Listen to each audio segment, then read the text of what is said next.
Hi, everybody. Welcome to our third and final segment of our training series on authoritarianism and digital defenders. Thank you all so much for coming back and for staying involved. So again, welcome to part 3. Today, we're going to be getting into the conversation on reproductive freedom and reproductive rights.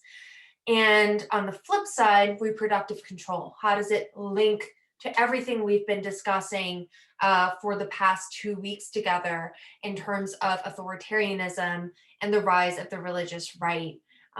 So again, welcome everybody to our third and final segment of our training series together.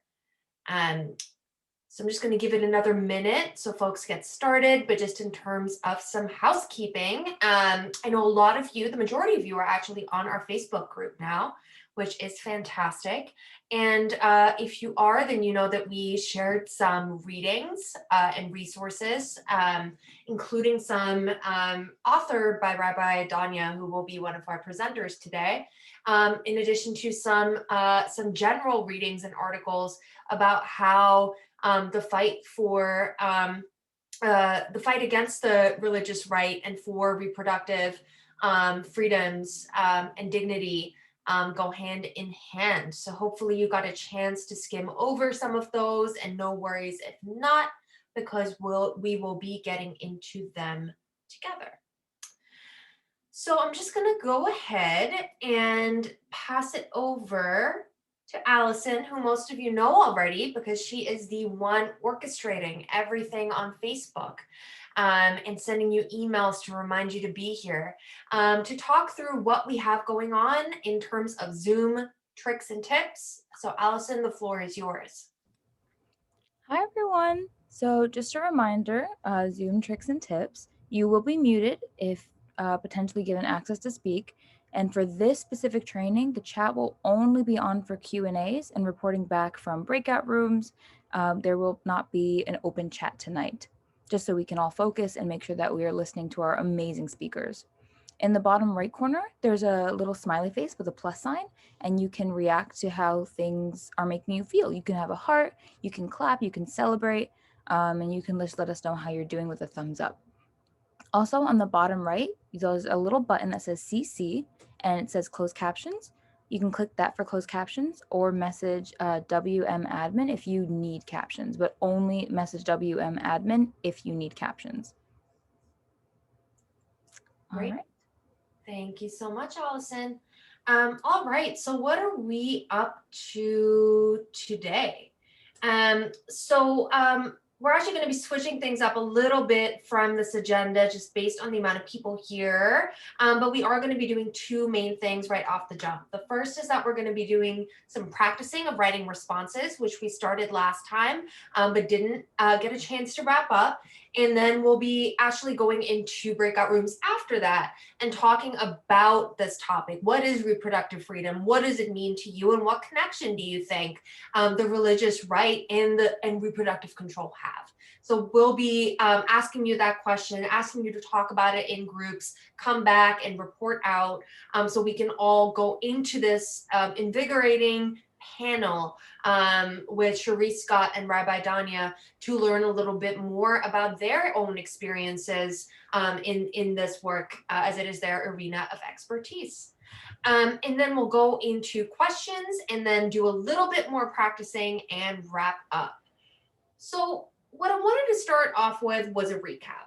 And the reason I'm doing this recap is because I've gotten a few messages and emails on a few different forums saying, hey, do I want to actually talk to my boss if he says something that's ridiculous? Or, does it make sense for me to really be targeting somebody that has gone down the hole so far that I know that they're not going to believe anything I say? I know because I've tried, right? So again, this all comes down to discretion and your own understanding of your relationship with that person. I know that I have a really close relationship with my boss, and I would be totally fine picking up the phone saying, "Hey, you shared something. I'm just letting you know that it's been fact checked and I did a little bit of investigation and it seems like the source of this is this account that's putting out a lot of disinformation on right-wing media. I know that wasn't your intention, but we're cool, so I feel like I can tell you that, right?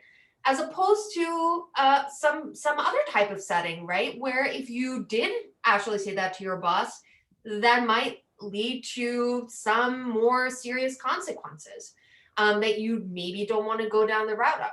So, all that to say, you know what your boss is like, and you know what these other relationships in your life are like. If you have questions about how it actually threatens your own life, your safety, your job, economic security, your actual physical safety, then don't do it, right? It is at the end of the day a online conversation. So if you do feel like the consequences are beyond what you can predict, or could possibly really leave you in a sticky situation, it's all right if you don't do it. That's fine, right? Um, Another possibility that I want to name is that there are other people that are also part of this person's network, right? So if you can't communicate with your boss or communicate with somebody else, something that I often do is just look through the mutuals, right? So for folks that may not be aware, mutual stands for your mutual friends, right? So if you go on another person's profile and you go on the friends button, there's usually a little piece that says mutuals, right? So I can say Allison Tovar, 10 mutuals. And I can say, hey, I know two of these people. I wonder if they can actually check in on Allison and let her know that something that she posted was really harmful because it seems like they've known her for a longer time, right? So you could go down that path as well if you're a little bit unsure. So I just wanted to recap because I got some good questions about it, and I know that some of this is tricky to figure out. So again, we are interacting with individuals repeating the right's talking points, people that are susceptible to issue specific disinformation, friends, colleagues, acquaintances, and family members whose growth you are invested in. And you are not interacting with right wing trolls with a clear agenda and people you have already established boundaries with due to past harm. And I will add an addendum based on what I just said about the question regarding your boss, right? That's also somebody you have boundaries with, and that might not just be because of harm, but also because they're your boss and you have other boundaries with them, right? So you want to really be thinking about boundaries in every relationship when you're doing this work. Um, I did want to just bring up an example of something that I'm seeing right now all over the news. In fact, Allison and I were discussing this earlier today. Is that there is a lot of right-wing disinformation going about around fertility, and reproductive health and women's health in particular with regards to the vaccine. So there actually are three of the. Remember when I talked to you all about the disinformation dozen, the 12 accounts that are really churning out all of the disinfo around vaccines? Well, three of them are actually behind all of the disinformation that is specifically targeting women, telling them some really scary stuff, like the vaccine could make you infertile, or that RNA, is developed off of fetal tissue, or something really catastrophic, which is if you take this, you might have a miscarriage, right? So these are all different themes that we've really seen come up over the past a week, that a lot of women's organizations are banding together to be able to push back against. And Allison, I'm actually hoping that you can drop some of those cards that we have, that the reality team cards around COVID and pregnancy, in the chat that I know you posted to Facebook. So maybe those will be helpful to you all if you navigate anything specifically around women and vaccines. So last time we had started off with going over our model, and I'm just going to quickly review it, which is number one, affirmation. If you know their name, you're going to say, hey, Jean, if it feels right, and this is an issue that has a lot of disinformation swirling around, like the vaccine and fertility, right? Like these are things that people I care about and trust, that are activists and organizers, are also sharing some of this disinformation, right? Like it's hard, especially when it comes to your own health, to be able to not ask questions about it. So you should say, hey, there's a lot of information out there and it can be really overwhelming. And then you could also personalize your affirmation by saying, hey, I saw this floating around and I haven't said anything, but we've known each other for a while. So I figured that I would chime in. Depending on your relationship and how you affirm them, you should then use caution, right? So a personal approach saying, hey, I know you love your family and you want them and other loved ones to be safe, but this could really impact their health and safety. Or, hey, if this type of information is seen and believed by other people here on the social media platform in your own network, it could really have a devastating impact, including death.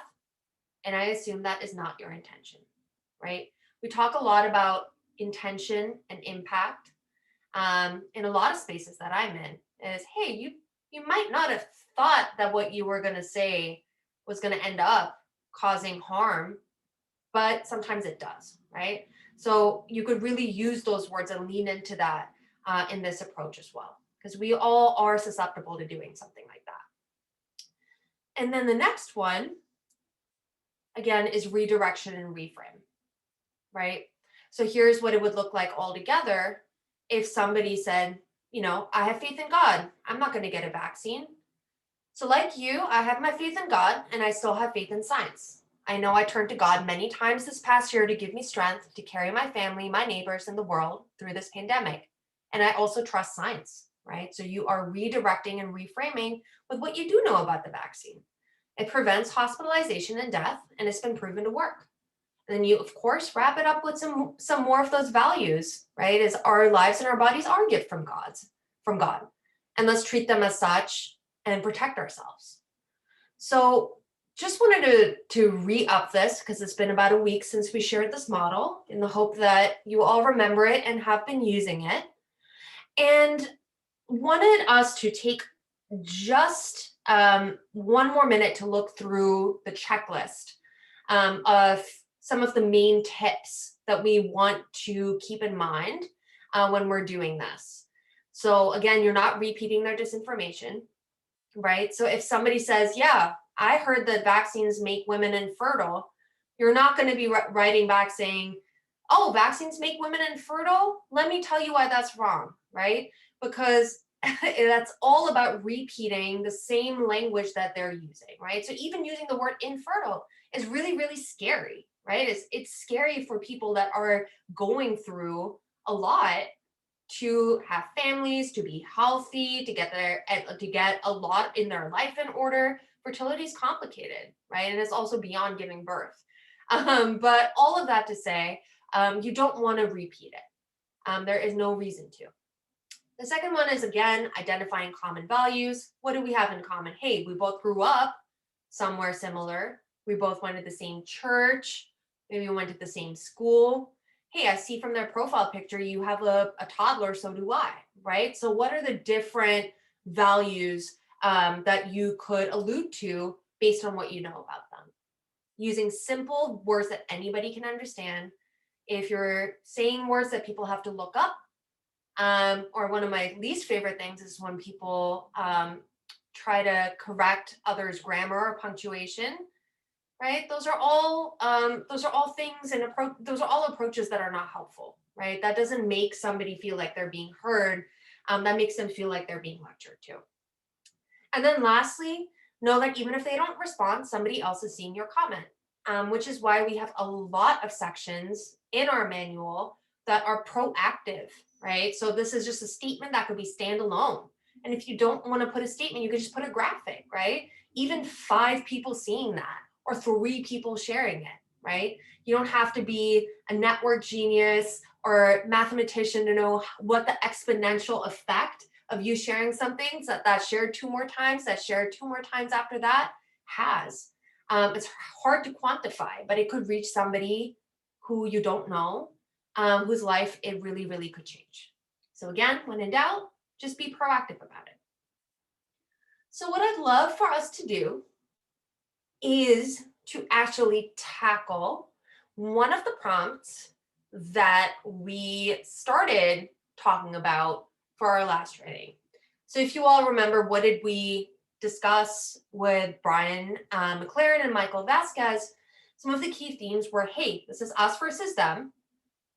2, we're losing ground, and where our culture is under attack, our religious institutions are under attack, in every single way, when it comes to schools, when it comes to education, when it comes to policies, when it comes to the House or the Senate or the executive branch, we're losing control, right? And for us to be able to retain some of our culture that's different, we have to latch on to something else and prove it even more and more, right? So what we're seeing in this is all of those things, right?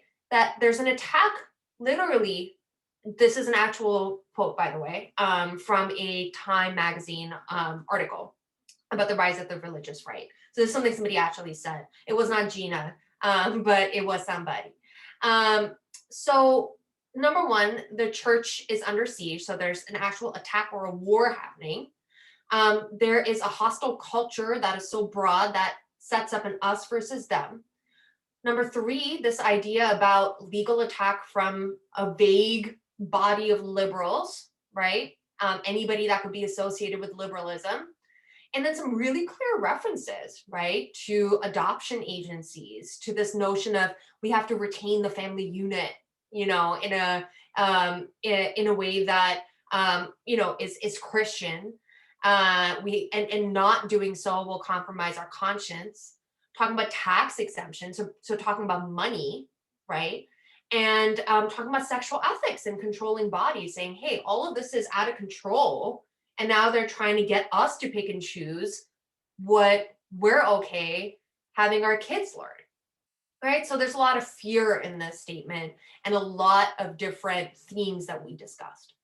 So I'm going to actually open up the chat, Samantha, if that's okay, and ask you all to write down your responses to Gina. And it doesn't need to be quick.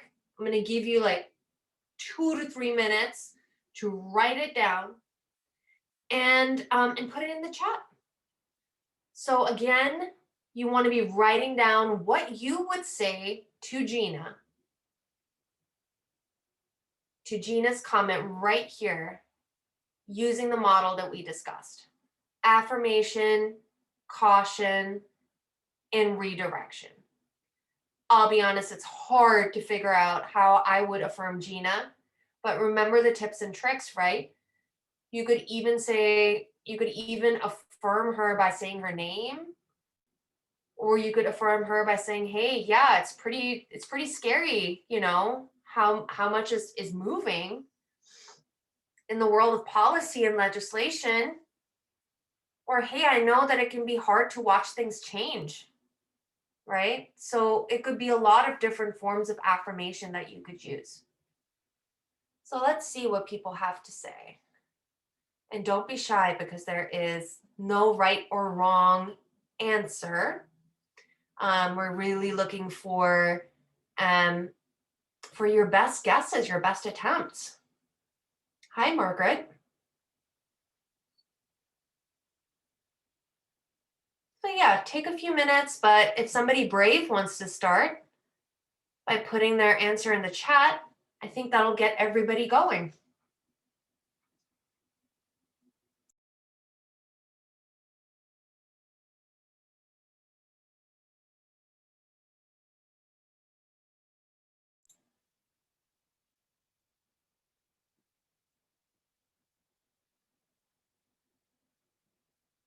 Yes, please send your messages publicly to everyone. So what that looks like is when you're putting them in the chat, you just hit that blue button and select everyone in meeting.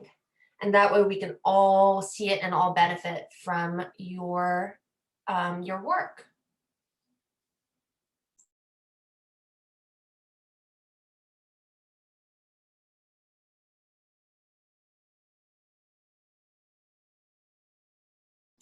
All right, I'm going to put a timer on so that we have a good 1 minute of concerted writing.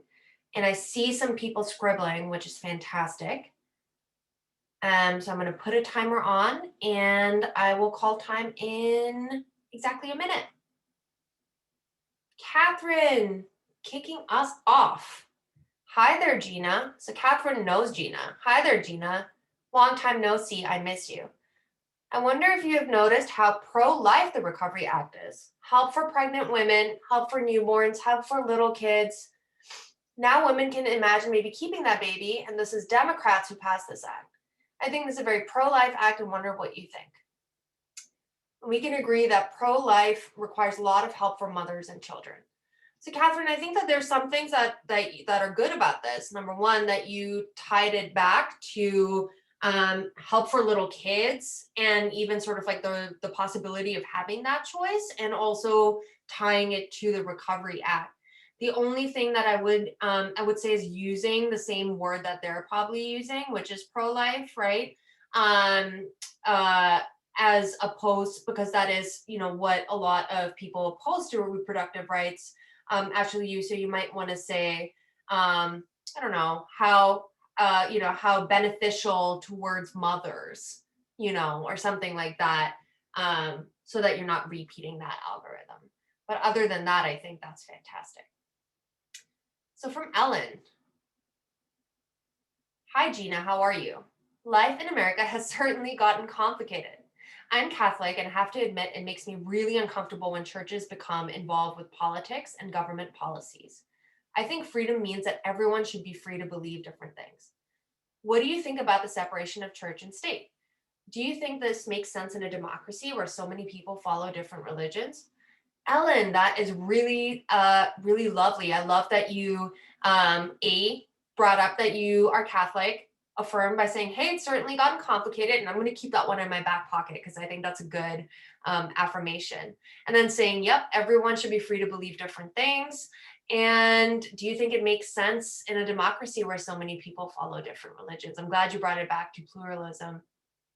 Melissa, you took a different take, and this is the one I actually take the most often, saying, hey, I noticed some things that weren't true, and I actually want to have a side conversation with you. And I just want to relay that as a perfectly good way to have this conversation. Shelly is asking where you get this info. Erica saying, I understand the fear. And also asking to cite sources. And then from Melissa, something saying, hey, all I can do is talk about these religious liberals who are not at all involved in these actions. Instead, they focus on inclusion and coming to understand each other. I love that you did that because you're saying, hey, there's actually other people that are out here that actually have a different take, and I can speak to that. And I also love that you brought children, which I think is really interesting because even though this person talks about the left and adoption agencies and nuns, actually don't talk about who's actually impacted in terms of people, which is children, right, and women. So I think you all are doing a really good job of reframing that. From Emily, I noticed that you value religious freedom and control. I also grew up within the church and believe that God gave us the free will to choose how to live our lives. There are a lot of issues that can be scary, but fear can cause harm to those who read this. I really like that. Fear can cause harm to those who read this. And I love that you really zeroed in on the adopted parents piece as well. And several nuns that have spoken out. Protection for women and their reproductive rights. Mothers and children get left behind. From Debbie, I also love the church, but your statements could create fear and anxiety. Let's work in faith rather than fear. From Russell, I have not experienced us under attack. Russell, that's really powerful, saying, hey, as somebody who works for the Catholic Church, I have not experienced the siege of which you speak. And that is really beautiful, other than where we as an institution have not lived up to the teachings. Hi, Gina. I also really care about the church and Christian values. I work for a church, and this is extremely important to me and hits close to home. Persecution and other places. I like that you drew that example, Katie, comparison of, hey, there's other places where persecution is happening as we speak, and that's not happening here. Opportunities for different types of families, I think, is also beautiful. All right, seeing a lot over here. Lori, I think it's brave that you also said let's talk about it over coffee, and I actually am. That is amazing that you can actually speak to working with an adoption agency and tax policies as well. And lastly, Phoebe and Todd, I think that what you wrote about even the uh, even the issues of abortion, contraception, and adoption are all rooted in love of life and health of women and children. I absolutely love that. I think that all of you have said the things that were not said in this post, and that actually struck a chord, saying, "Hey, this is about women and children, and this is about restoring faith in the face of fear." And many of you brought in personal anecdotes, and also really took that analogy, took that false comparison that they're making around the church being under siege from a hostile culture and flipped it by actually drawing on what is happening in other places. So just want to say thank you all. That was really, really incredible. And I think that a lot of people have some fantastic personal anecdotes as well. So I'm gonna actually, if folks are okay with it, we always save our chats and pick some of the items that really resonate. But I think, Allison, we should actually probably consider putting all of these in our manual so people can turn to them. So thank you all.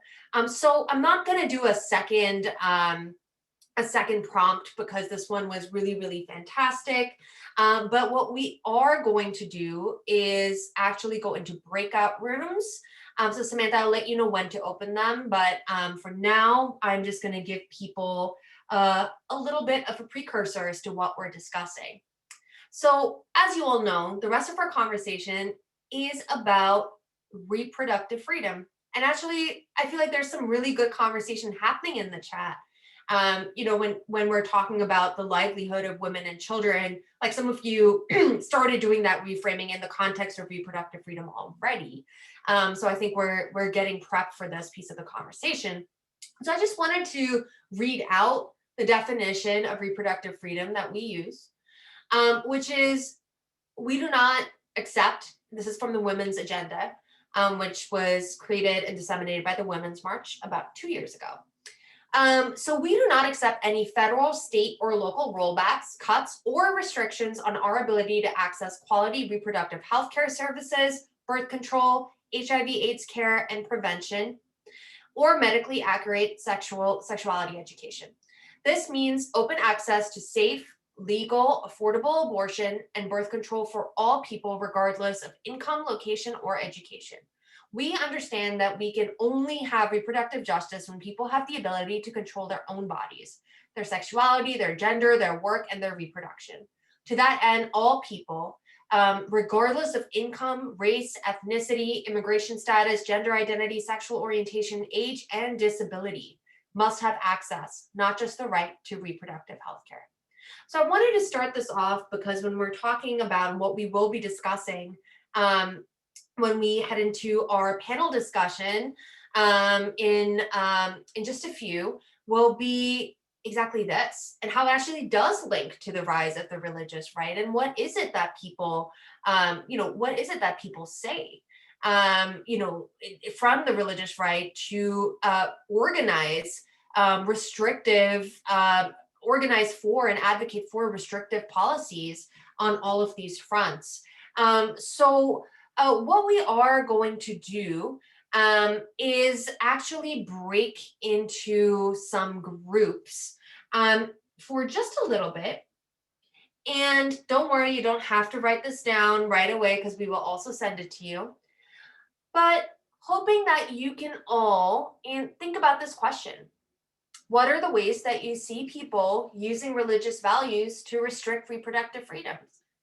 And the reason that we're asking this question is because we're going to be talking about how scriptures and faiths actually facilitate a really broad and beautiful vision of reproductive freedom and dignity, right? So first we want to think about, hey, what is it that they're using so that we can be ready to say, oh yeah, that came up in my group and now I'm learning how to push back on that, right? So so what we're going to do is break you out into groups for just about 10 minutes, and then we'll just come back and you can put your what came up in the chat, and then we'll be opening up our conversation. So getting into your breakout groups, I hope that you can assign a note taker who will report back, and then make sure that everybody gets a chance to speak. And then just come back to the conversation, and your note taker should be ready to put the answer in the chat. So again, the question is, what are the ways that you see people using religious values to restrict reproductive freedoms? And feel free to share any anecdotes, if you're comfortable, from something that may have come up in your own life, or something that you've seen or experienced. So Samantha, if we could just open up our breakout groups, we can get started. Breakout rooms are open. You all should receive a message on your device letting you join them. Please click it and join your room.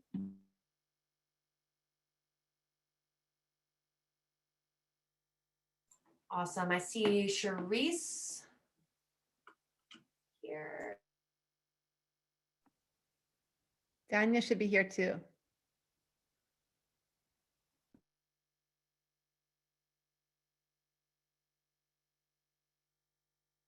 Yes, I see Danya here.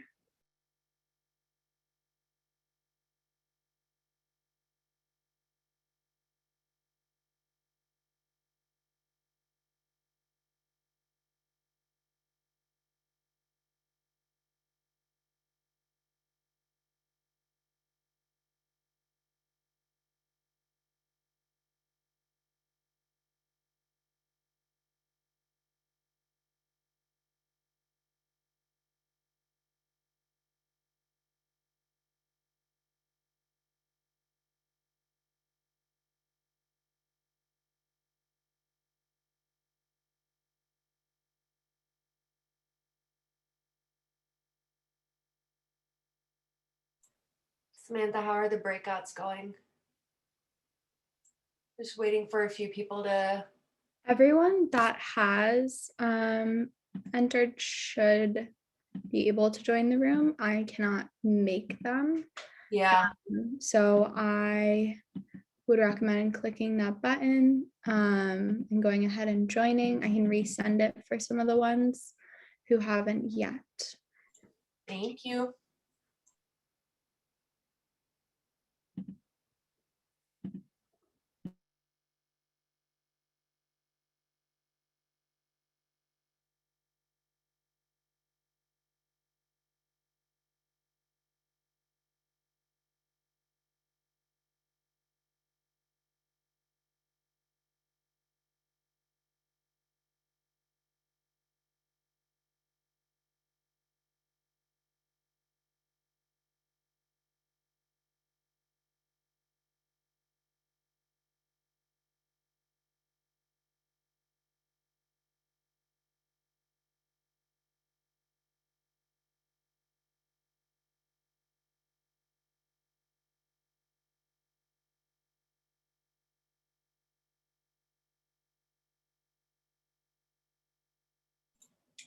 Cool.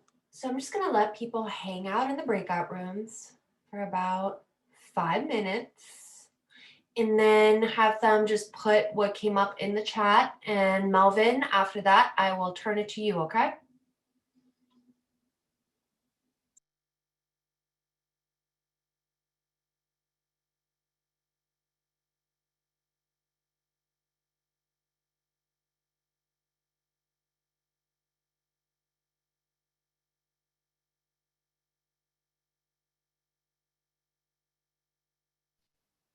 One thing to possibly mention to folk who miss the first invite to go into a breakout room, that if it leaves your screen, if you go down to breakouts at the bottom of the screen, you know, your little bar, it'll show up again when you press the breakout room button. Some people lose it and then don't know what to do after.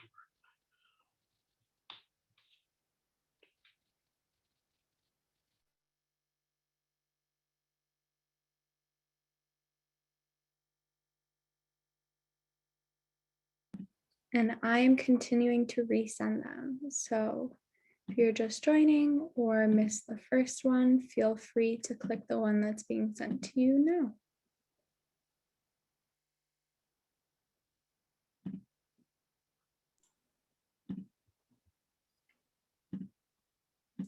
Hey, Melvin and Sharon, since we have our speakers on, should we orient them to what we're up to? Be formative for us for our actual panel discussion. And we have some serious and good note taking. All right. Victim blaming, a lot of friends from high school, was always the worst. Smoke screen using the word pro-life or term pro-life, a lot of victim shaming, quoting the Bible about life, a lot about destiny. Religion is at the heart of most women's decisions on reproductive freedom and is rooted in male hierarchy. Learning from some folks in the chat saying just even driving past Planned Parenthood and seeing people outside picketing can be scary. And hearing about sex education curriculum, hearing about growing up in a conservative family and being told that it was a biblical duty to have children. Attacking abortion clinics. Hearing about how abortion is murder. Yes, hear that a ton. That is better to focus on the level of commitment that they will have to supporting healthcare, free daycare. What level of support people are willing to give to support potential mothers? Absolutely. Taking back the term pro-life. The life outcomes of some children will be less than adequate. Fighting of birth control coverage at work through insurance. Also hearing about absolutism, about abortion being murder and there's no other way to see it. Blanket statements. Some people don't even add anything else, saying, hey, no exceptions, it's wrong.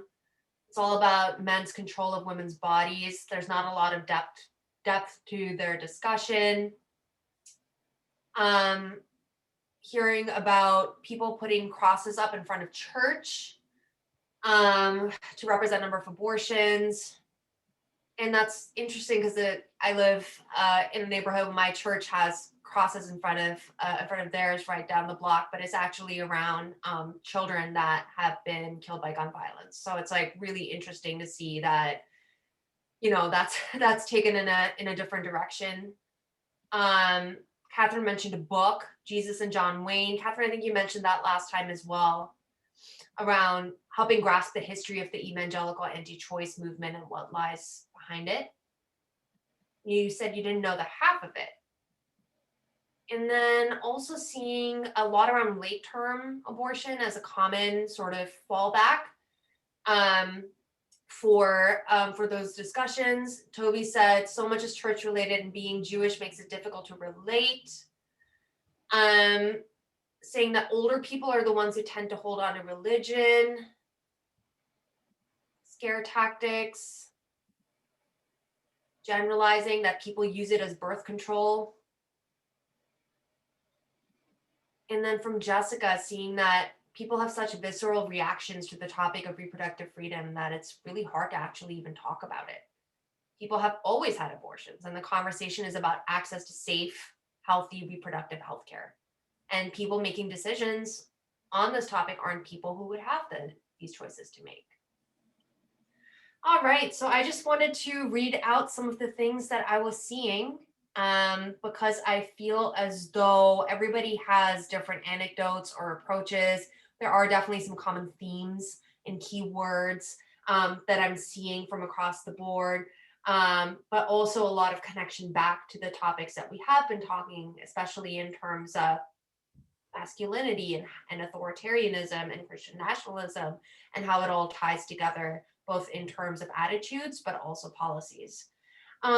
So I hope that this got you thinking about some of these things, and I promise it's not all that bleak. And the purpose of the rest of this is really to talk about how we can use some of our faith values and shared morals and ground ourselves in those to be able to push back and make some really timely interventions when we do see some of what you all are relaying. So with that, I am going to turn it over to Melvin Bray to introduce our wonderful speakers, and we'll take it from there.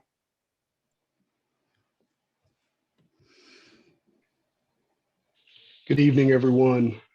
It is such a pleasure to be with you and to have the privilege of being in conversation with these two wonderful people.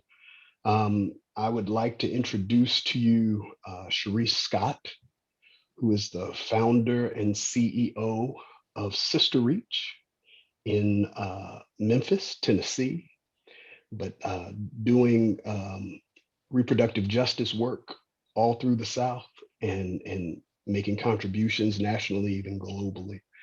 And then I'd love to also introduce to you Rabbi Danya Rutenberg.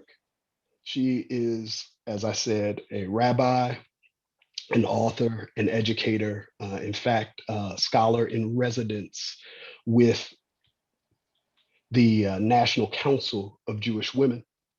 And it is such a pleasure to be with you. I'd love if we could just start, if you would take, 30, 60 seconds, however long you want to take, to say a little bit about your work and what brings you to these conversations, if you would, please.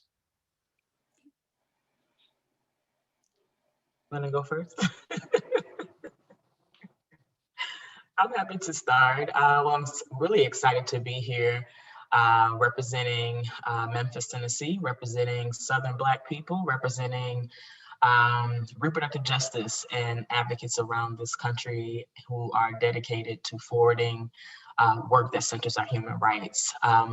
So Sister Reach is an organization that I lead here in Memphis, and we work from a four-pronged strategy of education, which for us looks a lot like doing reproductive and sexual health education with young people and adults, as well as community-based discussions on issues that impact our lives.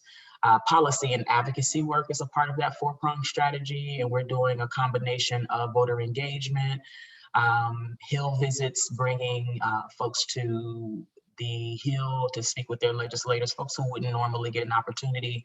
For us, that's mostly Black people, as well as participating on local, state, and federal policy issues that impact Black communities, communities of color, poor and marginalized people across the country, but definitely here in Tennessee and throughout the Southeast. Our culture shift work is a combination of arts and culture. I'm an artist, I'm a singer and songwriter before I got into this work. And so we've been able to merge that with a project that we call the Memphis Soul Music Festival that we will get an opportunity to launch this fall as a part of our capital campaign, raising resources for housing insecurity for some of the folks that we serve. It's also the research that we think is really important to be led by the folks who reflect the communities of which data is trying to be pulled from to make the case about what's happening in those communities. And we also do a considerable amount of faith-based organizing. I am an ordained minister in the Christian church. I do not pastor. I think Sister Reach is about as close to a pulpit as I have. But then that means I get to cut up, and say what I need to say, and to use this advocacy platform to bridge social justice and human rights within faith settings, very specifically Christian church settings. I'm in the Bible Belt. I'm in the city that is the home of the Church of God in Christ. So it's a very conservative Christian space that I'm in. And then as far as our harm reduction work, we do free HIV testing. We're expanding that now to hepatitis C testing. But we also provide housing support. We have a COVID-19 emergency fund that we're really trying to grow out to be an opportunity for us to support housing insecurity for women who will struggle at the intersections of substance use disorder, HIV, and are victims of intimate partner violence, along with their children. So we do a little bit of everything intentionally to try to support folks. We believe reproductive justice definitely addresses the whole person, and as much as we can do that work, we do. And so I'll stop there. I am at National Council of Jewish Women. NCJW was founded in 1893, and we have been doing repro basically since the beginning. We were founding birth control centers in the 1920s and were involved in the founding of Planned Parenthood. And repro and abortion rights, justice, access, and freedom is still one of our three main issues that we focus on. Courts and voting access and rights are the other two. We're an advocacy organization, most of all. We have 200,000 people on the ground in 58 sections that are working on the local and state and also on the national level to mostly get laws passed is the bedrock of our work. We have people who are at the table working on writing two critical pieces of abortion access legislation, the EACH Act and WIPA, that are going to be introduced into the House in the coming weeks. I'm going to post a link, easy, advocacy opportunity for you today. I've been involved in, for example, we have a Rabbis for Repro campaign. We have a network of over 1,000 Jewish clergy who are involved in advocating and preaching and teaching and moving their congregations in abortion access and rights and justice. So we are on the ground and trying to mobilize the Jewish community, to mobilize everybody to pass laws that will make abortion access available to everybody. So that's our work. Oh, that's beautiful. I thank you both for taking the time to introduce yourselves in that way. So important that we understand the work from the perspectives of those doing the work, and not just those who have ideas and feelings about the work. I always look forward to the opportunity to be in conversation around repro. And to do work in support of repro, because I am keenly aware that many, if not most, of the problems that have been created around reproductive dignity, around reproductive freedom, are the fault of men, right? Like, are the fault of men thinking they have the rights. They have the right to impose themselves and their ideas and such. And so the work of undoing the harm that's been done cannot just fall to women and gender nonconforming folk. It has to be embraced by those who have perpetrated harm as well. And we have to find our way in it. And so I am appreciative of the opportunity to have this conversation with you. And I say that to tie back to something that came up our very first night, and that is that a lot of that the rise in authoritarianism and authoritarianism as a global manifestation down through the years has been very much male dominated. Right, and the author Ruth Ben Guyot, who wrote the book Strong Men, emphasizes the fact that the rise in authoritarianism has mirrored a rise in kind of this patriarchal pushback to the losses of power and having to share power with more people. And so I guess that's kind of the first question I'd love to ask you. Um, and basically is this, do you see in your work this link between the rise of authoritarianism in the United States and the religious right and its attacks on reproductive freedom? Do the two mirror one another? Do they have a relationship? What has your work shown you? Yes, I'll start just by saying yes. One of the, an analysis that I've been working on, really trying to um, kind of flesh out is this understanding of theological fascism. And I define that as far-right, dictatorial, extremist theory and ideology cloaked in unethical religious jargon and beliefs, developed to oppress and control individuals, maintain and sustain white nationalist and supremacist agendas, and constructs of structural and systemic oppression. And so, I think for us thinking about authoritarianism and this kind of bridge to reproductive freedom, I think that we still see the same type of issues happening that I'm trying to flesh out in this analysis and thinking through this term.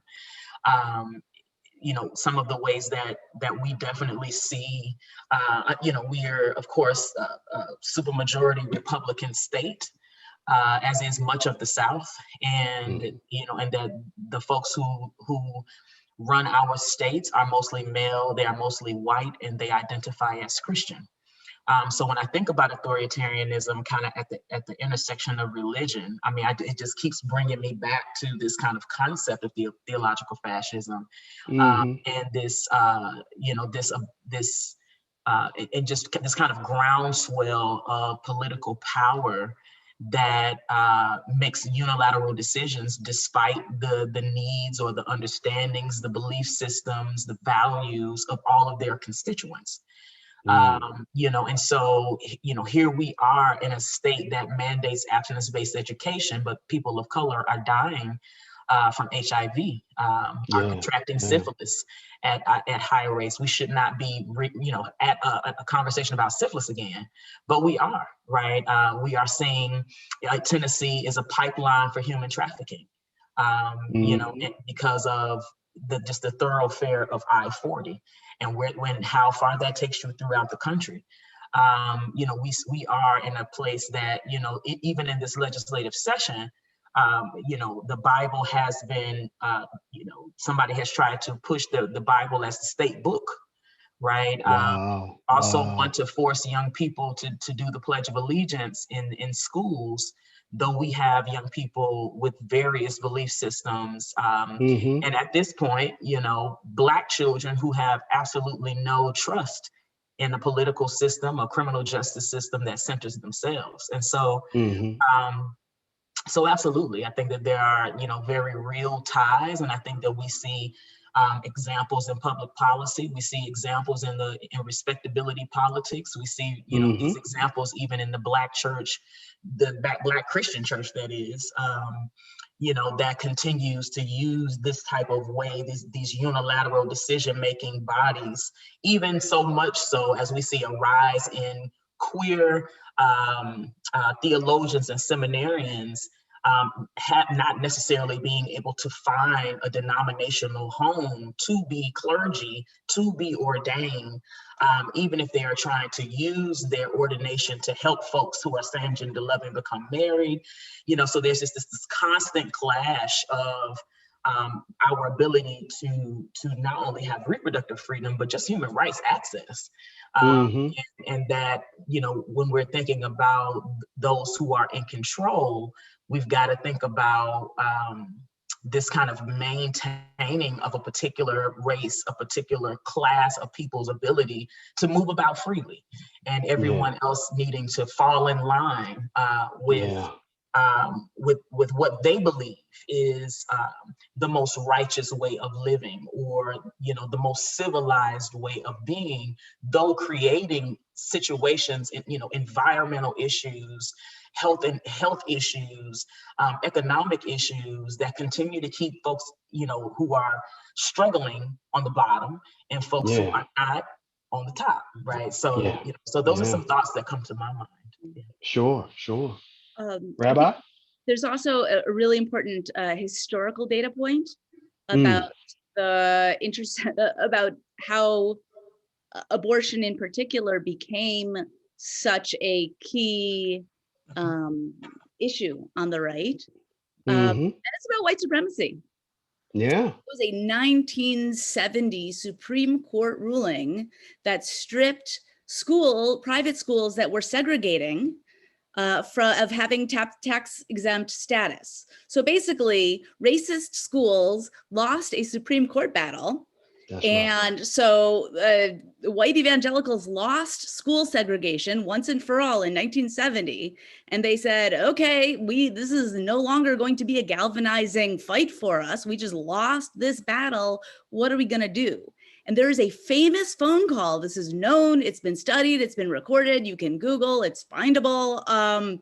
Where people got on the phone and said, okay, guys, what are we going to do? And they literally batted around various issues and said, what would be the thing to get our base? And up until that moment, abortion had been considered a matter of personal conscience. I mean, Roe v. Wade had already been on the books for a minute. And then they sort of said, well, what about this? No, how about this? And they said, well, what about abortion? And they said, yes. That will get our people to the polls, and that will get our guys back in power, and that will help re-energize. We're thinking about where we are in the sort of a civil rights movement, and say just lost school segregation. We want to reinscribe white supremacy. So getting people, agitated around abortion and saving babies, and abortion is birth control or whatever, will be the way to help reinscribe white supremacy. So these things have always been, as far as agenda items on the right, they've always been intertwined. And laws restricting abortion access have always disproportionately impacted communities of color, communities where people don't have a lot of money, right?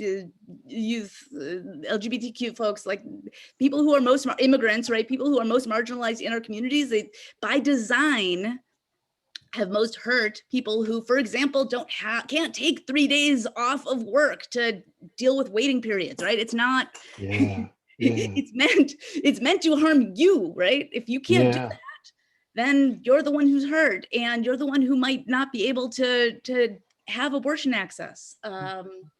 So it's always been very insidiously connected. Yeah, and we've talked about this notion of how authoritarianism works that way. It works to exploit and take advantage of those who are already most impacted, negatively impacted within society already, right? And it's amazing how something so on face value, most people would say is a negative, right? Kind of supremacist logic, right? Like white supremacy. Most people are going to raise their hand and say, "Yeah, that's the great thing. Let's get behind that," right? Like something that from its face is considered negative. It's amazing how strategically beneficial it's been as a mobilizing tool.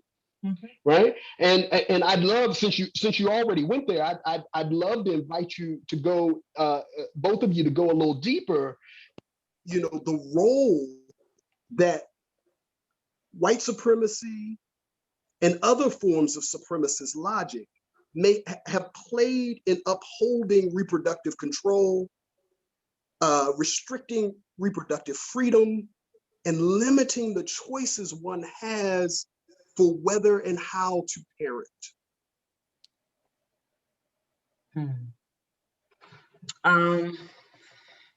Say it again.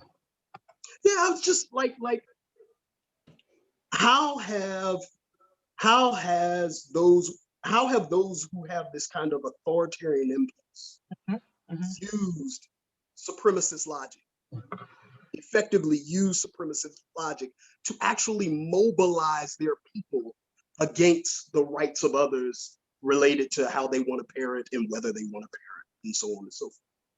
I mean, I think one of the things that just kind of rise to the top for me is population control, right? You know, one of the things that we deal with a lot here that we're seeing happening across the South and not just in Tennessee is this push to target Black and brown women and people who can give birth into using long-acting reversible contraception like an IUD or an implant.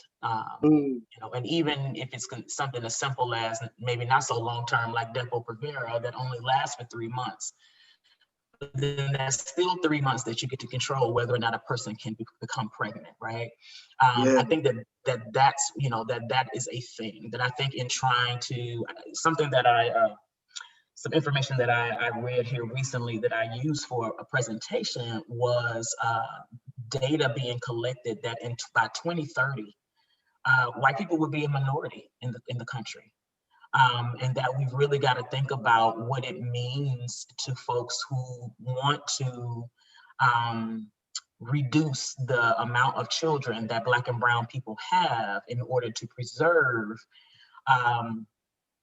you know, a country whose foundation, you know, is very harmful, right? I mean, if we're going to talk about the beginning of when, you know, colonialists settled on this land, and we're going to use that as the beginning of, you know, the country.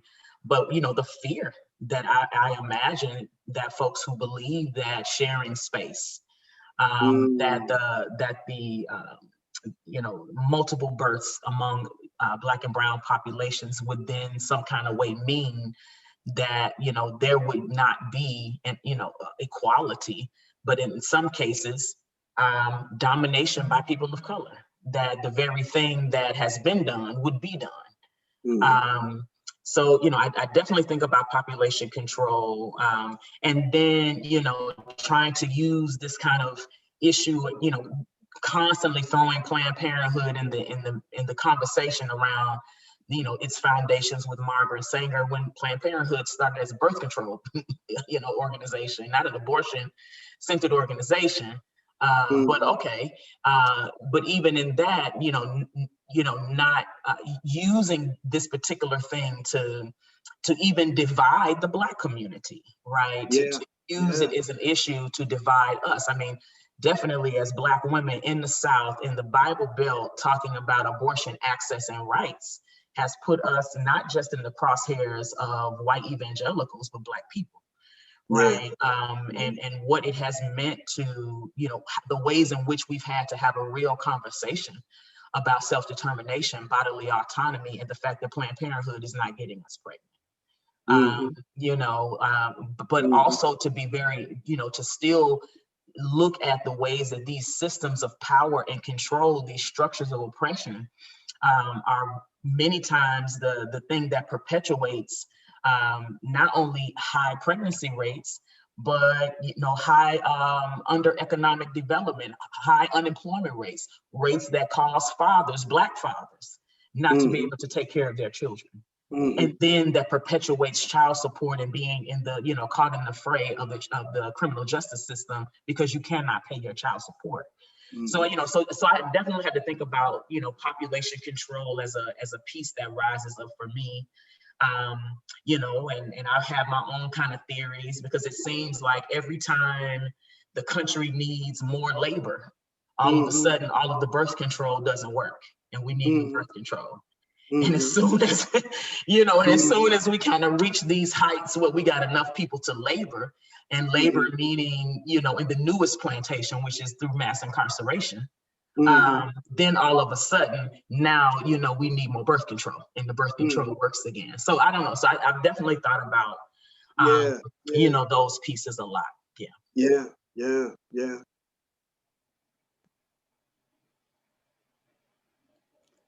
There is there's so much trickiness around this notion of staying on top, right? Like these supremacist logics of staying on top. It's let me control this particular group of people's bodies so that they don't have enough children. Let me control this other group of people's bodies so that they have more children, right? Right? Like because there's a lot of talk around white women not having enough children. Now do we make them have more? You know, like in spaces there's this how do we manage folk, and there's all this supremacist logic of these systems that, like you say, put men in a position where they're going to jail because they can't afford the thing. And so there's that exercising of control again. We now minimize the number of men who are out here competing for particular jobs and competing in particular ways. It's just, it's all kind of rooted in this kind of supremacy that the rabbi talked about. Let's change gears a little bit. You know, for this training series, we've been interrogating how faith values, regardless of your spiritual background, but faith values writ large are manipulated and exploited in service of the religious right, right? In helping them make these kinds of weird, twisty turns and such. What about in the case of reproductive freedom? What are the ways that religious values are being exploited and twisted, trying in an attempt to take away reproductive freedom? Let's jump in here. I mean, you know, right to dignity, right to self, right to have God gave us a body to do with it what we need, right? I can go on and on. And if I can get textual for a moment, the core Jewish text that we use as our starting point to start to say abortion is not only permitted, but sometimes required, because saving lives is one of the highest Jewish values, and the life of the pregnant human being is the adult, like the person who is already outside, like that's the one that takes precedence. That's always the priority. And if that person's life is at risk, then abortion may be required, but it is permitted. That core text is in Exodus. There's a case of an accidental miscarriage.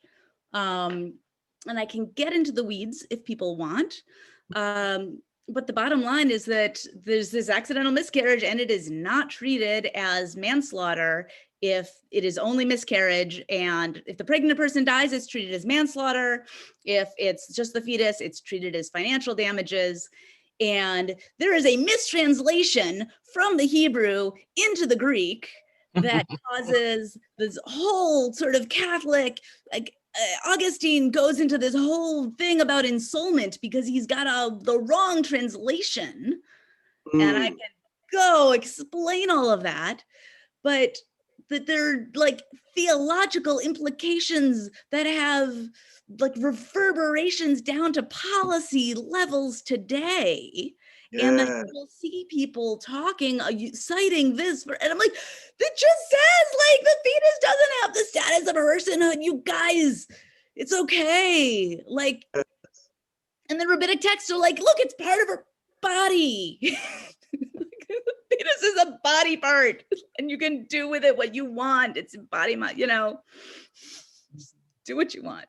So some of it is just like the misinterpretation of the text and the carrying of these misinterpretations and the extrapolation of these misinterpretations that lead us down these winding roads to where we feel like it's our God-ordained duty to stop people from doing a thing that the tradition was never really meant to have anything to say about.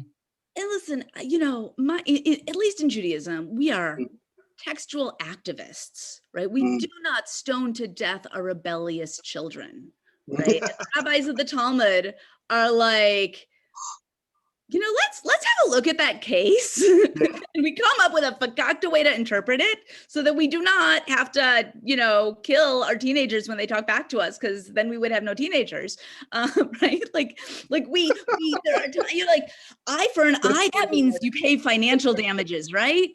You know, like you can, every generation receives the Torah anew. You don't have to, but here the rabbis are like, actually, it's pretty straightforward, guys. And so it's just, you know, I think if we can just be honest about who's reading and how we're reading and what we're bringing into that reading, we would all be so much better off. And since this is a conversation about engaging with strangers on the internet, you know, you got to be getting people who are saying like, this is the, you know, unchanged word of God. Like, you're talking to people who are using the King James Bible, who is changing, like the Hebrew word is disaster and King James Bible translates it as mischief. Like, come on. And the Greek translated it as in the form. Like, you know. Yeah, there's a lot of that goes on in our thinking. Sharice, you sounded like you had some thoughts relative to this as well. Yeah, I mean, one of the pieces of legislation in the Tennessee House right now is the man, the husband or partner's right to sue a woman if she was to have an abortion. I think the thing that's really deep and short-sighted is that not every woman that gets pregnant is getting pregnant by her partner, her spouse, or her husband. How about that? You know, can we start there? There is no room for the woman who is raped. There is no room for the person who is a victim of incest. There is no room for, you know, a child in the slave trade or the sex trade, you know, the sex slave trade. You know, so there is no room, but we definitely, you know, we see it even within denominations, even within the Christian church. You know, definitely I've had several conversations with Kojic ministers. I used to be a part of the Church of God in Christ. And one thing, you know, they always kind of have lifted to the top that, you know, really was something that I had to remember, that I had just, I think I just kind of left behind when I left that particular denomination. And they were like, you know, you teach about reproductive justice and self-determination and bodily autonomy, but we were taught that our bodies are not our own. Right. And I was like, you know, I absolutely, I hear that and I receive that. However, we are the stewards of our earthly bodies. Right? And in that stewardship is self-determination, is bodily autonomy, is free will.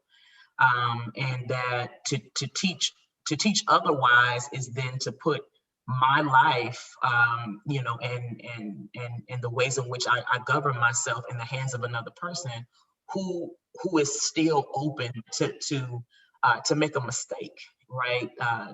You know, to not be fully capable, not only to govern me, but to govern themselves, right? So, you know, I definitely think about the ways that, you know, we've seen this kind of rise of forcing husbands to dominate their wives, really creating opportunities for rape, creating opportunities for intimate partner violence. You know, to dehumanize women as a species and not a person, a human being.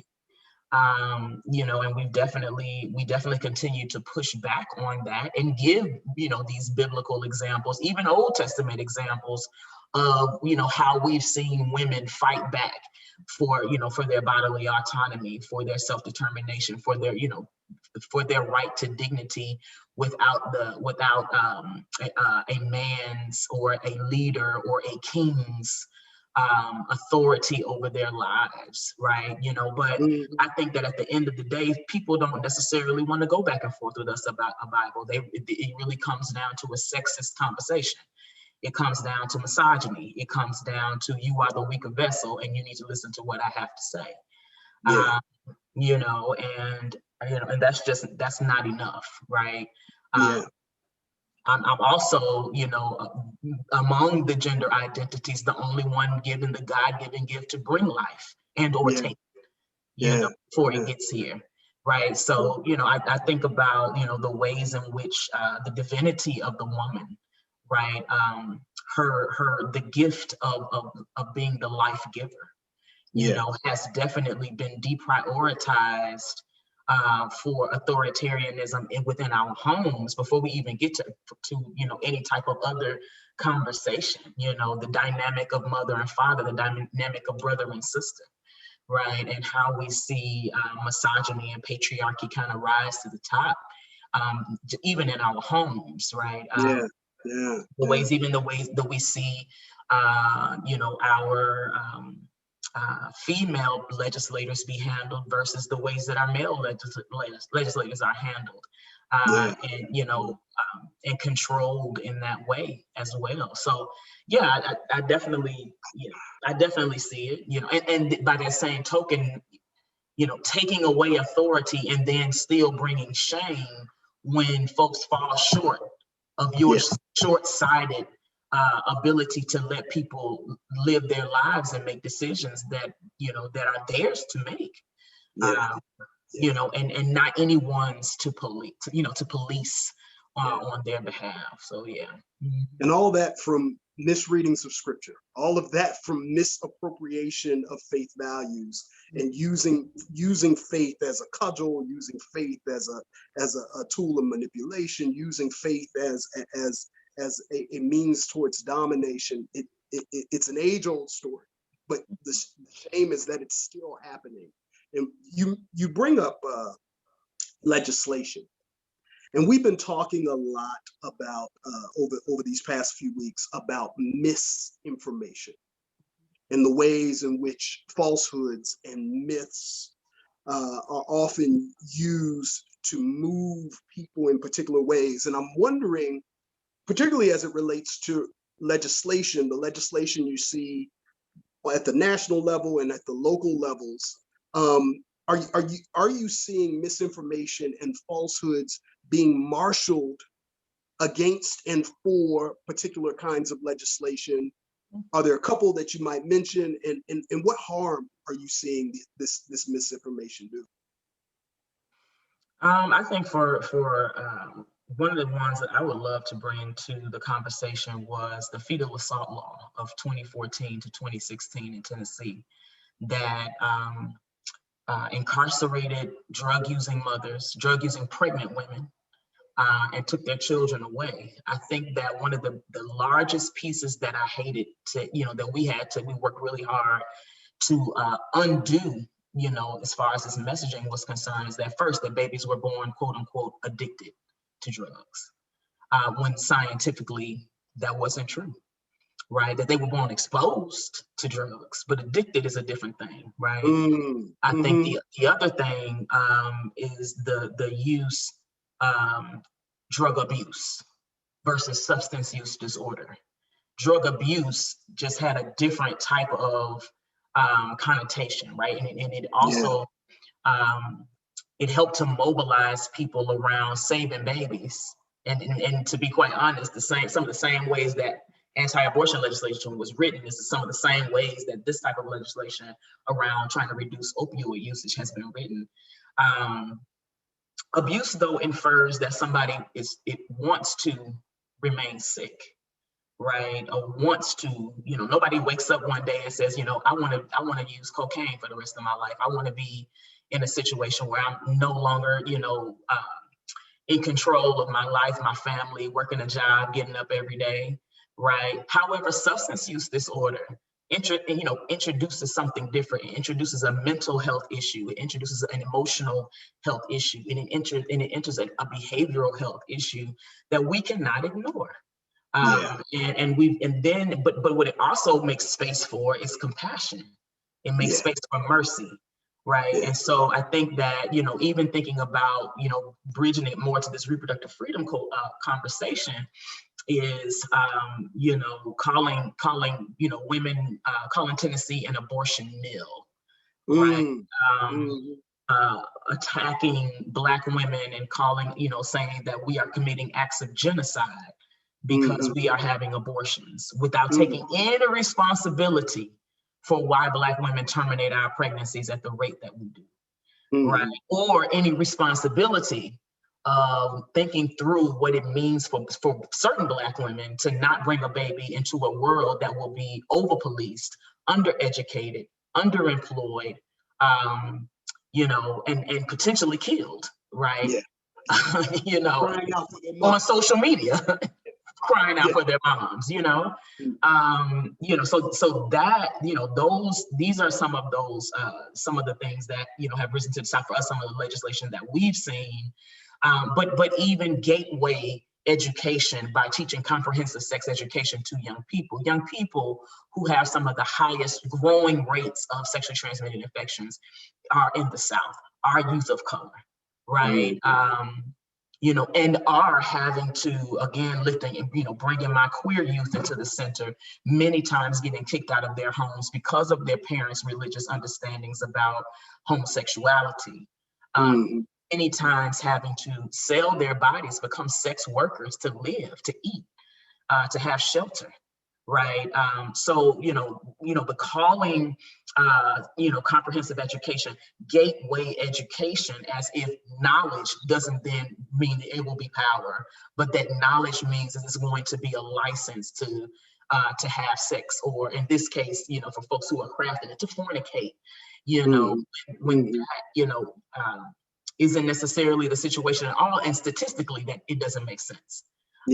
So those are some pieces of legislation that come up for me. Yeah, and you can hear all the misinformation. You can hear all the falsehoods that are wrapped up around it. So we're going to open up the chat for any questions that you all may have, and I'm going to ask that both Nora and Sharon, that you would curate that.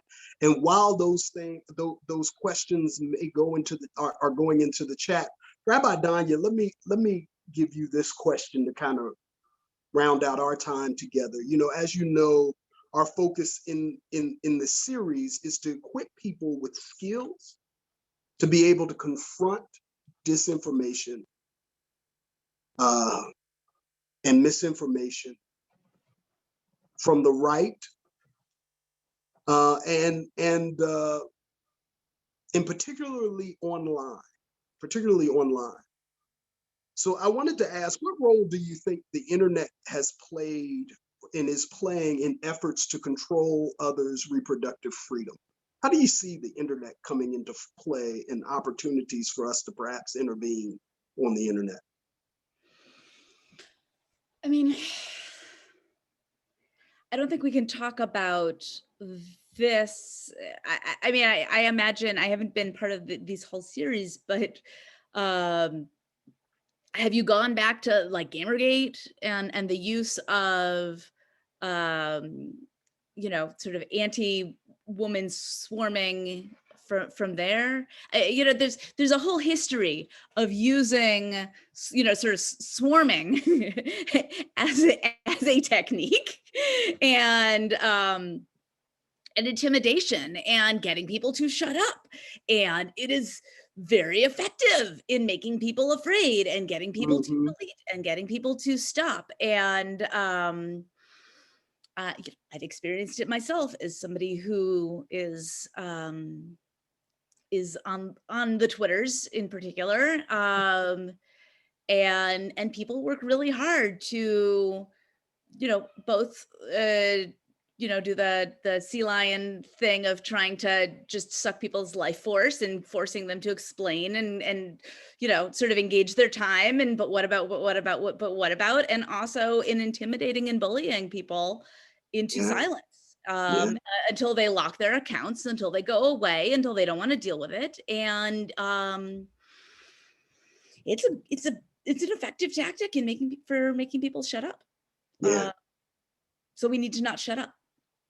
Yeah, it's been effective both outside the internet and then on the internet in virtual space. Oh yeah. And it just breaks my heart. It breaks my heart to see the lengths to which folk will go to maintain power, to keep certain people quiet, to force people into compliance, to oppress. It breaks my heart. What questions are we seeing, good people? Is there anything we want to? Yeah, I can start off. Rabbi Danya, when you were talking about like the swarming method, I was just thinking about something that we're experiencing today, which is that there is this viral video on TikTok where some men are apparently planning, and don't want to scare anybody, but people are working really hard to get it off, a national day celebrating sexual assault, which is apparently coming up this weekend. So I just wanted, yeah, I mean, it's a thing. So I'm just naming that, like when we think about like sort of like the traditional, when I think about like doxing and swarming and crowding people out in comments and online abuse, and then like, what does that mean in this whole new arena that we have? And it's not just old white people, right? It is also young people.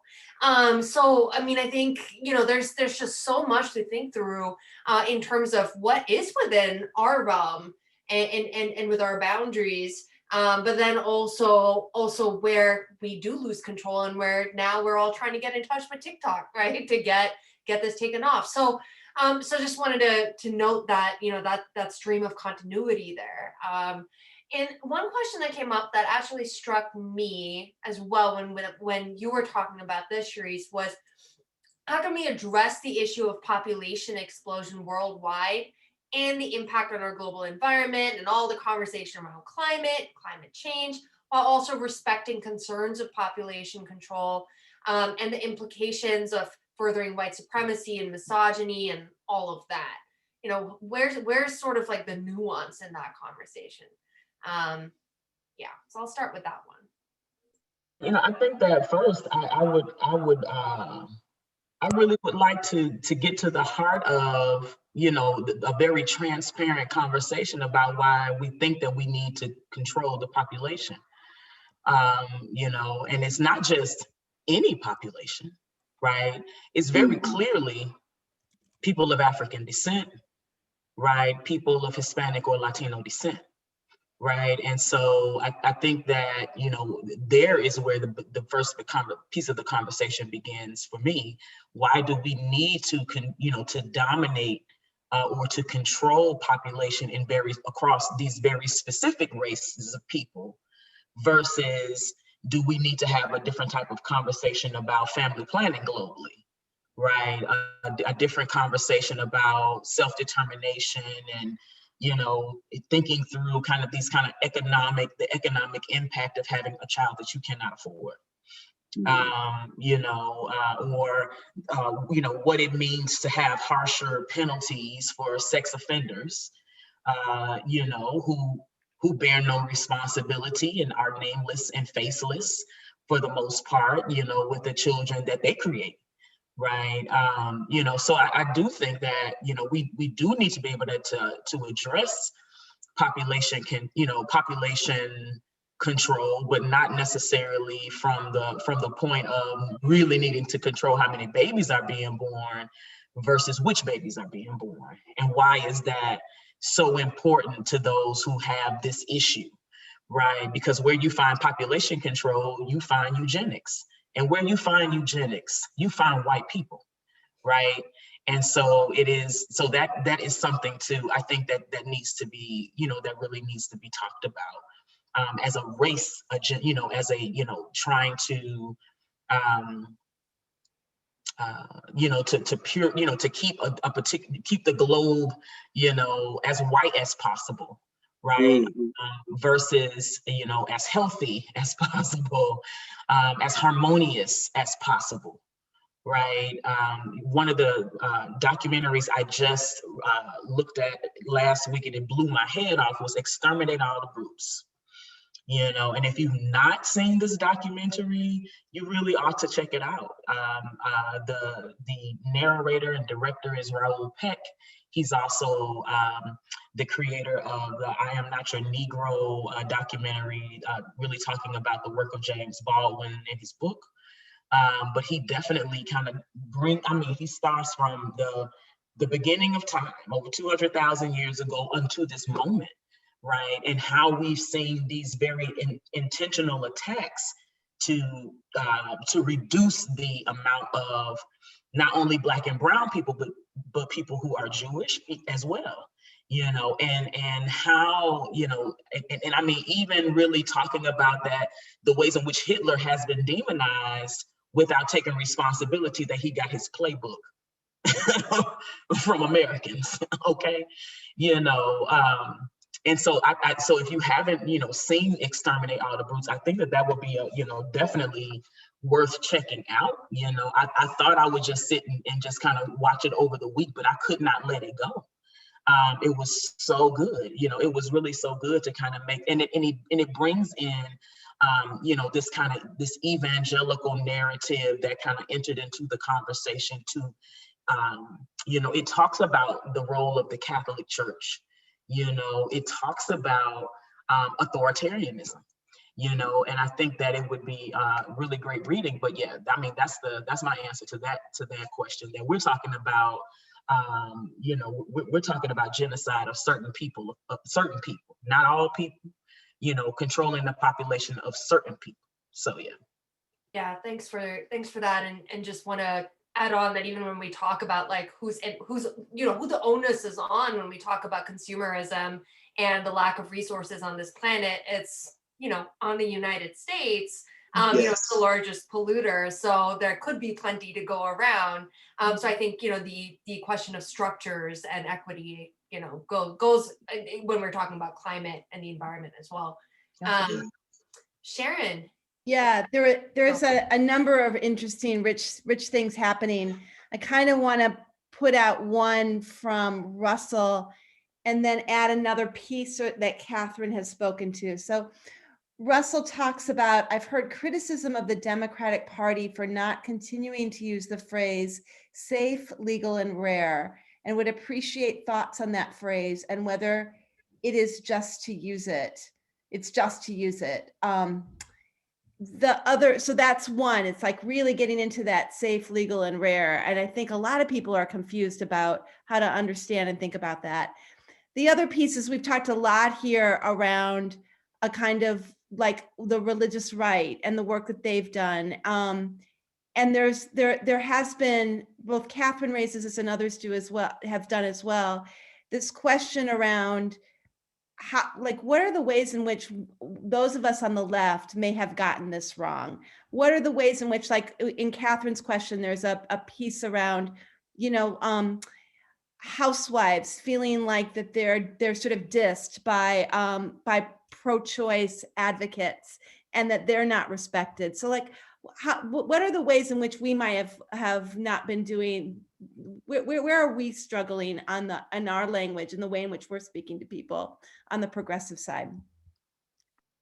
I'd love to pick this up, at least, you know, I'm sure Charisse, I'll start and then I'll pass the ball to you. So safe, legal, and rare. Safe, yes. Legal, yes, obviously. Rare is where it gets tricky because that is stigmatizing language right there. And you know, like, what if that's not the goal, right? Like, what if we just let people decide to do what they need to do with their bodies and to do what they need to do with their pregnancies, and we don't make judgment calls about whether that's okay or not. And we just give them the access and we don't pass judgment. And we don't give speeches, making judgment calls about whether or not their abortions are good or not. And we don't assume anything, that we know anything about their life choices or the lives or the structures in which they are found. I mean, there's so many things that are baked into that word rare, so many assumptions. like, you know, white people who went to elite schools that are then become speechwriters for white politicians who are giving rooms, like, just like, stop with the stigmatizing language. We don't need the commentary. Just drop it. Give people abortion access. Let them do what they need to do. Also, comprehensive safer sex ed, right? Also, the resources to raise children that are in flourishing, safe communities, right? Also healthcare,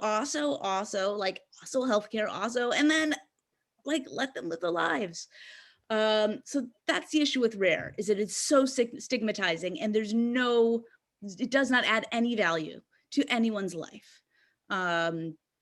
And I understand that it's like, well, so for the nervous conservative, moderate, we can just stop. Like, it doesn't help. And I also want to name that, like, the language of choice is also really challenging, because it was the kind of thing that, like, middle-class white ladies started using this language, white women, I should say. Cisgender white women started saying, I have the choice, I can choose. Not everyone has choices. Not everyone has the same choices. Not everybody has the same access, right? We talk about the Hyde Amendment, right? The EACH Act, which I put the link in the chat earlier, is about ending the Hyde Amendment. The Hyde Amendment prohibits Medicaid funding for abortion services. Guess what? 30% of Black women and 24% of Latino women aged 15 to 44 are on Medicaid, right? Talk to me about choice, right? When we talk about, 2-trip requirements, mandatory waiting periods, right? Mandatory ultrasounds, like, that's not choice for everybody. Talk about when you shut down all of the clinics in one part of a state, like, some people have the money to travel to another part of the state or to a different state, and not everybody does. So the choice language is, at minimum, really, really classist. And again, it does not serve everybody, is not just, doesn't help. So those are a few starting places. And honestly, my concern is about the progressive movements first getting its boat right and making sure our language and our orientation is as just as possible, and serving the people who are, and centering the people who are most impacted first. And then we can do the work of sort of educating and translating, rather than doing the thing of trying to center the people who are least impacted, most nervous. Charisse.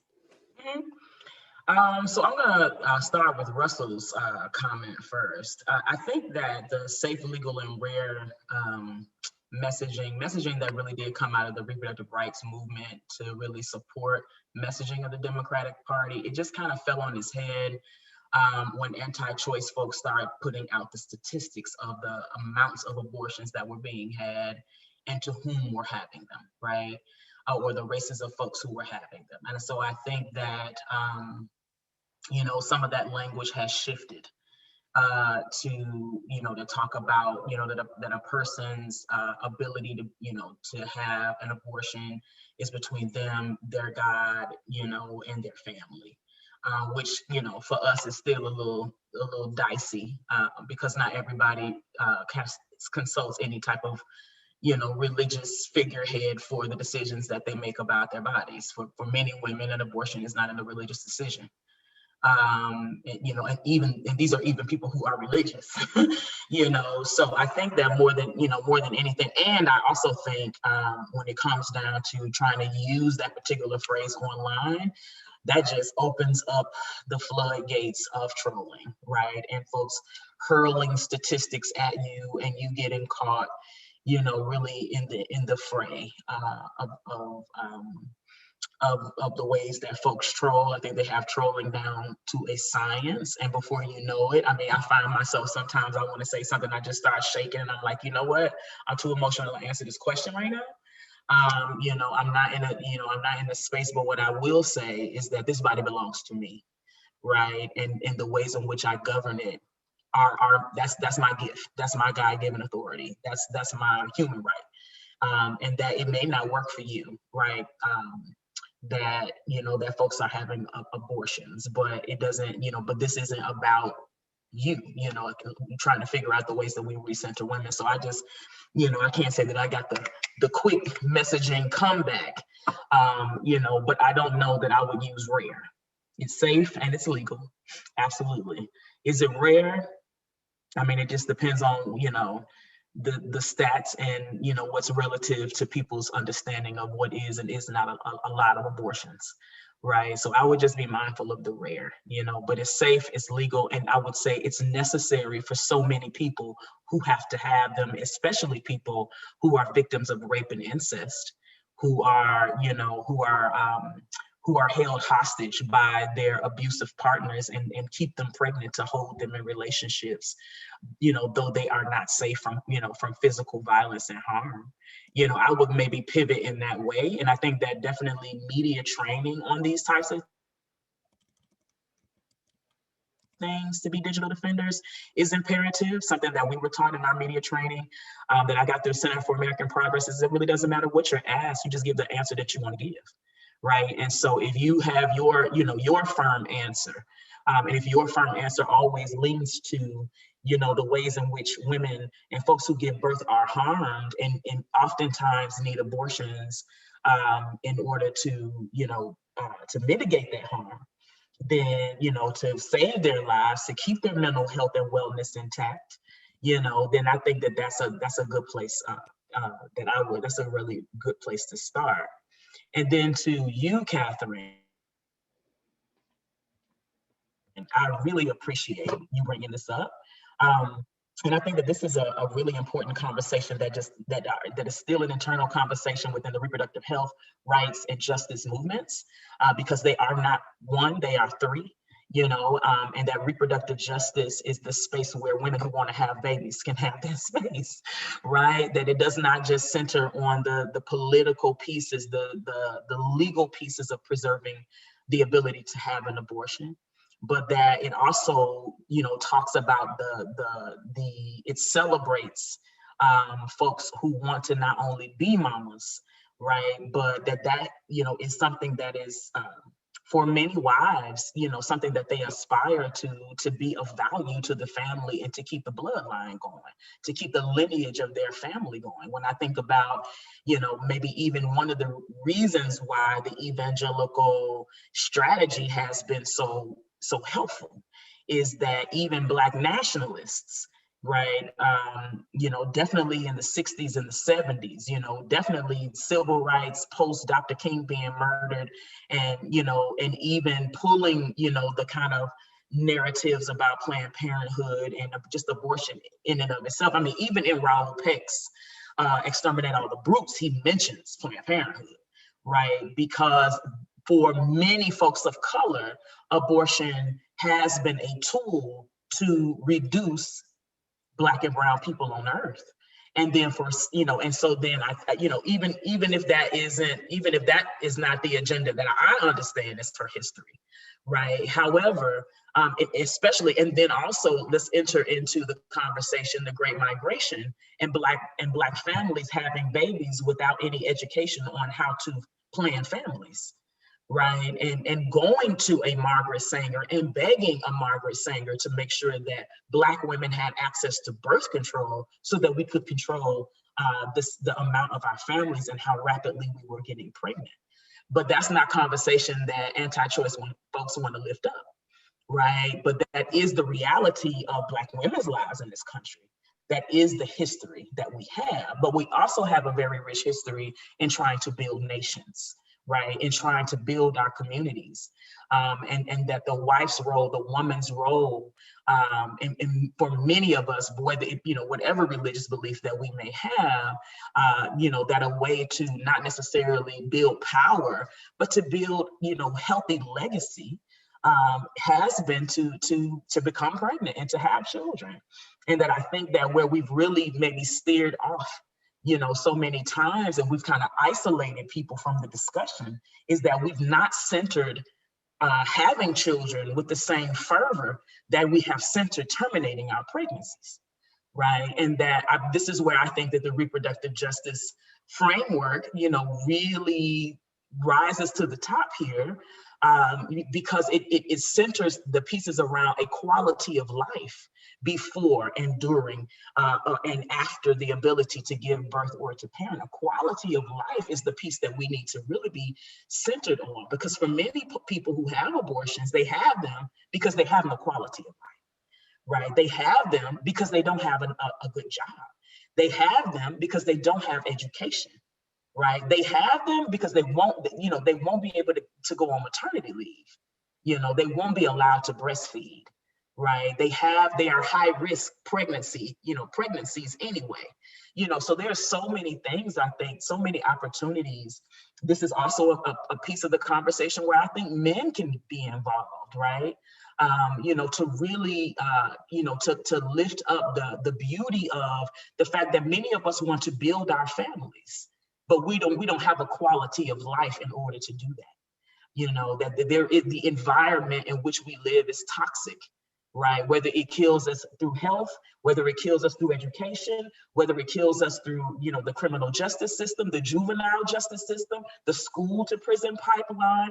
We could go on and on and on. The killing of unions, right? The killing of pensions, right? Yeah, the killing of economic stability for a country and a position that we used to have, something that my grandparents could look forward to. I cannot look forward to, and my son absolutely cannot look forward to, right? So, so I definitely think that you bring up a very important point, of the ways that women who want to become pregnant have been isolated from this conversation, right? And that it's not just that you enter into this conversation when you have a fetal anomaly, right? That you don't just enter into this conversation because you are a victim of domestic violence, right? But because, that your ability to have a parent, the ability to adopt, because we've got to bring in the folks who adopt, we got to bring in folks who foster, this parenthood piece, or the lack of the ability to not be able to because you are gay,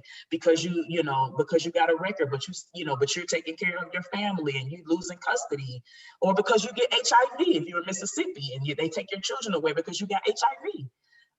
But the governor won't receive federal funding to do work in that area to reduce HIV rates, right? So there's so many instances here that I think that a reproductive justice analysis that brings in everybody's point of view and perspective is really imperative in this moment. And I think that it is the thing that shifts us from talking about abortion access and silo, from getting into these crosshair conversations online, right? To, that the pivot is you create a quality of life for people to have babies, and I bet you'll see more people have babies. There you go. That's real talk. Thank you for naming that, because it's the reproductive justice frame that made room for my wife and I to be able to have conversations about our decisions to homeschool our children in order to start cultivating a quality of life that wasn't at the whims of the systems that weren't built for our children's thriving, right? Like that kind of thing. And I just want to name Valerie Moore wrote, that's a real paradigm shift in how to frame reproductive rights. It is, and it's so much of a shift that it's actually the story of reproductive justice. Please do some research around that.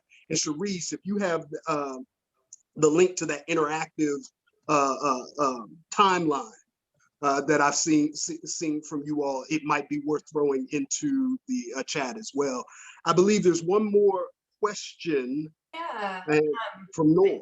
Yeah, I think it might be sort of a good parting note for this crew, because this is, these are the last few minutes with this cohort that has been building together, have been in community together, and are navigating how to have these conversations in real time. And in this comment was from Naja Lightfoot, and it was around how to be more courageous. How can you be more courageous in the face of so much disinformation, so much online abuse and harassment, when you see something that feels like it needs an intervention, how do you get that courage? Any tips? I mean, there are several approaches, right? I'll throw out a few possibilities, and then I'll see if Sharice wants to offer a few. And everybody's got their own style. I tend to go for the, just sometimes like the beauty of it being pixels and you are safe in your room, right? The human being is not in your room with you. You're not sharing the same physical space. You can just say the thing, right? Like just say it, put it out there. Worst case scenario, they react badly, but they can have their feelings. You don't have to hold them. You don't have to own them. They can be over there having their feelings. It's not your problem, right? Say it.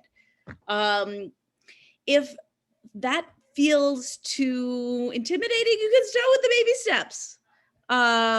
Right? Start with a more subtle, drop a link, right? Like sometimes receipts can be a really more comfortable way for people to get going. For example, if you Google school segregation abortion, you will find the long political piece, long NPR piece on the 1970 decision, right? Like there are millions of, if you Google reproductive justice, there's so many things, amazing resources, right? Talk about the articles, the Supreme Court, the bills coming up in the House. Like you can drop some receipts, say a word, kind of go away, but you've left something. Those are two approaches. Particularly can be helpful to start as upstander, right? If you see somebody who is getting who's being problematic at somebody else, making sure that somebody else is knows that they're not alone and that you see them and that you have their back and that you're not going to let them get harassed without somebody else saying, hey, that's not okay.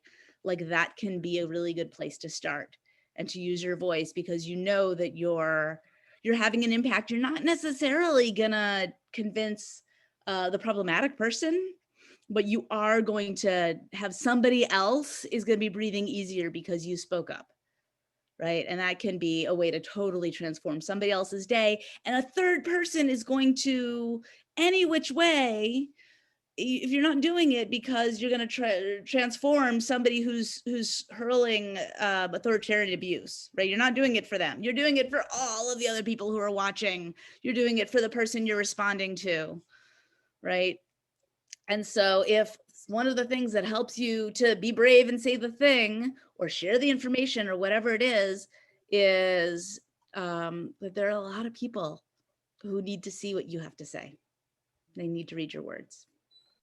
Yeah, and I think that I'm with Rabbi Danya. I mean, just really being mindful of your own energy, your own spirit, and what it means to get wrapped up in a back and forth conversation with people who are more than likely what you said, not necessarily wanting to gain knowledge, but they only want to fight, right? I think that if you know that you are an influencer and that what you say is going to also bring other people into, your thread to support your view, then okay, maybe, but abortion rights is a hot topic, right? And it is a hot topic because it is a religious topic, and it is a religious topic because people make it that. I try not to go back and forth with folks about LGBT rights, and I try not to go back and forth with folks about abortion rights. But what I always try to do, if I'm going to say something, is to pivot back to talking about, the quality of life that people just don't have. And if they are that incensed about abortion, that they need to be that more incensed about protecting life after it gets here, and that they need to be you know, and need to be far more intentional about ensuring that everybody can live a healthy life, raise a healthy family, and live in a healthy and a sustainable community. But the reality is that that's not true. You know, so I definitely would just be mindful of that. I think, you know, what Rabbi Danya has given, you know, are some cool tips, you know, but just be mindful of what you engage in. Everything doesn't require a response. You know, I think one of my favorite things that I've heard somebody say is Jesse Jackson. I have removed my enthusiasm from this conversation, right? And, you know, and sometimes just people just don't deserve your energy. They don't deserve your air. You know, there's always going to be somebody to fight with them. It doesn't have to be you, you know. And like I said, but if you are an influencer, leverage that influence to make a statement, you know, without feeling like you got to keep responding to every comment that's going to come up, and let them fight amongst themselves, you know. So yeah. But God bless you guys for even trying to figure out how to be right to stand as soldiers in these crazy internets, as I like to call them, and these internet spaces where people really don't care many times. And the other thing I'd be very careful of is you say one wrong thing, and you know, this cancel culture has now canceled everything amazing that you've ever said. You know, so just be mindful. Yeah. Thank you so much, Rabbi Danya, Sharice. We are grateful for your insight. We are grateful for your time. Thank you so much for being in conversation with us. Thank you. Thank you. Thank you. Thank you. What a beautiful, beautiful end to this series. That I wrote down that I have removed my enthusiasm. I feel like that needs to go on a shirt or something so I can wear that all the time. I feel as though we are leaving with some really good tips at the end of this training on how to navigate, you know, when things do feel icky, when you don't want to get into that conversation. So I appreciate you both bringing up some really good, some good tips on both protecting your energy and also knowing that it's okay if you just put a graphic up there. It's okay if you just put up a proactive statement on your own social media. Somebody's going to see it. It doesn't need to be in response to something else. Somebody else is going to see it and they're going to remember it, right? So it's, you know, I urge you to think about that tip, but also what Rabbi Danya, you said about sometimes like even just giving somebody else a, hey, I see you trying out there in, you know, these internet streets, and it is seen and appreciated, and I'm letting you know you're not alone and might be time to hop off the conversation. So so all of those are true. There is no wrong thing that you can do while navigating this, but let's lean on each other. So I just wanted to quickly say, you all know the drill. You want to follow the Facebook page. You want to friend Digital Defenders. You want to join the Facebook group, familiarize yourself with the toolkit, and join us so that we can workshop and share tips and debrief and give each other some support with this. So with that, thank you for a wonderful 3 weeks, and we'll see you online. Thank you. Have a good night. Bye, everybody. Thanks, everybody. Yes, MB, I would say you can check that out. That's fine. I just want to reply just in case we get cut off. Bye, all. Bye.